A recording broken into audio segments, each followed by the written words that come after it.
Allah Jalla Jalaluh mengatakan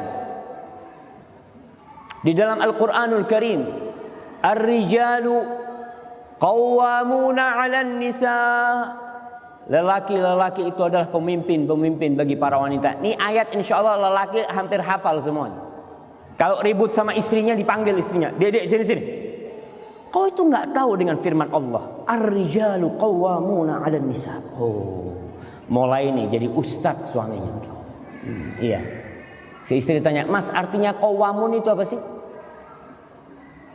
Kadangkala kita nih nggak tahu apa artinya qawwamun. Para ulama menjelaskan qawwamun itu menuntut seorang menjadi pemimpin itu yang pertama ar-ri'ayah.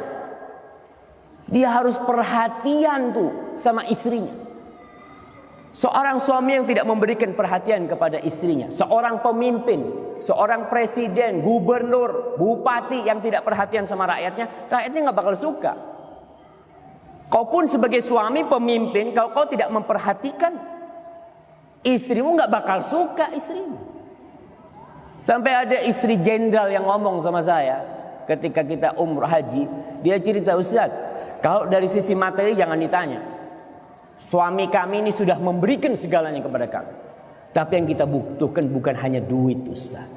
Kita butuh perhatian." Nah, para suami harus memperhatikan istri. Banyak di antara kita yang mungkin hampir 10 tahun hidup sama istrinya, nggak pernah ngomong sama istrinya. Ketika istrinya ngasih air, dia mengatakan kepada istrinya, "Jazakillah khair. Syukron. Makasih banyak kau sudah masakkan buat aku." Yang ada dicela makanan istrinya. Ketika tehnya kemanisan, apaan nih kemanisan? Nggak ada ngomong jazakillah khairan. Makasih banyak kau sudah bikinkan ini. Rasulullah SAW mengatakan, la yashkurullah man la yashkurun nas. Nggak bersyukur kepada Allah orang yang nggak terima kasih sama manusia.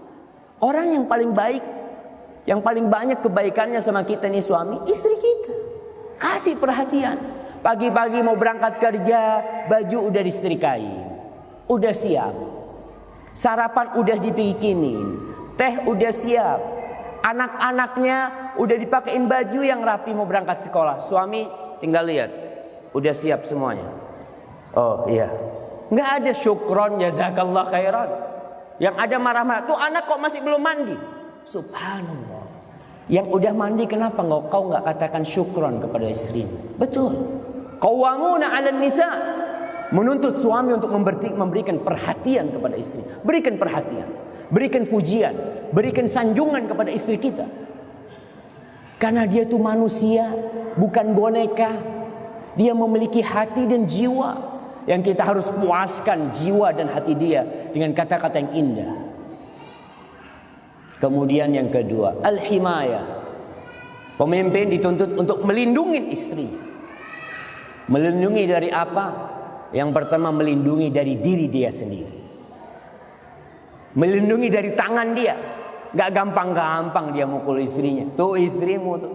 Kalau dikasih amanat sama orang tua hanya dengan mengatakan gabil tuh nikah atau tazwijah bil mahril madhkur, kau harus lindungin dia.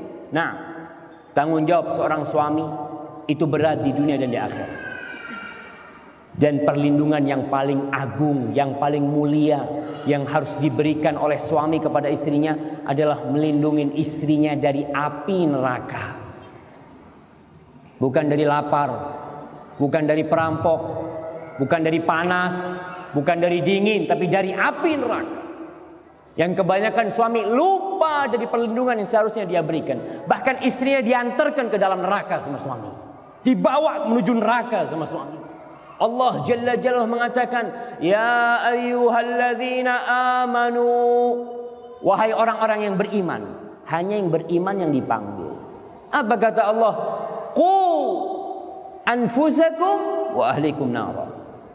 Kalian jaga diri kalian dan istri-istri kalian, keluarga kalian dari api neraka, bukan dari lapar.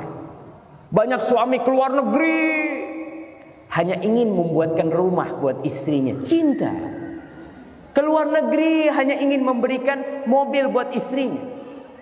Tapi jarang suaminya yang keluar negeri demi menyelamatkan istrinya dari api neraka. Maka kita harus melindungi istri. Itu pemimpin. Qawwamun. Yang ketiga, al-islah. Menuntut suami untuk memperbaiki rakyatnya. Ya namanya pemimpin. Kau dijadikan pemimpin tuh karena dilihat kau memiliki kelebihan. Kau bisa memperbaiki. Kau bisa meluruskan. Yang bengkok kau luruskan. Tapi istri kita bengkok. Wanita tuh diciptakan dari tulang rusuk yang bengkok. Ibu-ibu jangan marah. Karena memang seperti itu realitanya. Bahkan kalau seorang suami cari istri yang lurus sampai mati nggak akan dapat. Nggak bakal dapat. Dia akan tetap mati membujang. Kalau ingin istri yang lurus. Istri semua bengkok. Berdasarkan firman Allah Subhanahu wa taala, "Ya ayuhan nasu taqu rabbakumul ladzi khalaqakum min nafsin wahidah wa khalaqa minha zawjaha." Tuh. Hawa diciptakan dari siapa? Diciptakan dari Adam.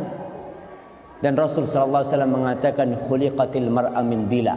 Perempuan itu diciptakan dari tulang rusuk. Tulang rusuknya Adam alaihissalam bengkok. Bagaimana cara memperbaikinya? Kata Rasul sallallahu alaihi wasallam, "Idza dhahabta tuqimuha kasartaha." Kalau kau mau luruskan tuh yang bengkok, patah. Kalau kau biarkan, dia akan tetap bengkok. Terus gimana? Fastamti' wa fihinna al-iwaj. Ya sudah, kau tetap bersenang-senang dengan istrimu, tapi kau harus tahu dia tuh ada bengkoknya. Jadi kalau kadang-kala perempuan tuh gampang marah, gampang sakit hati, perempuan itu pencemburu, perempuan itu suka sama perhiasan, itulah wanita. Jadi seorang suami harus sadar, dia perbaiki kesalahan-kesalahan istrinya dengan cara bersabar menghadapinya.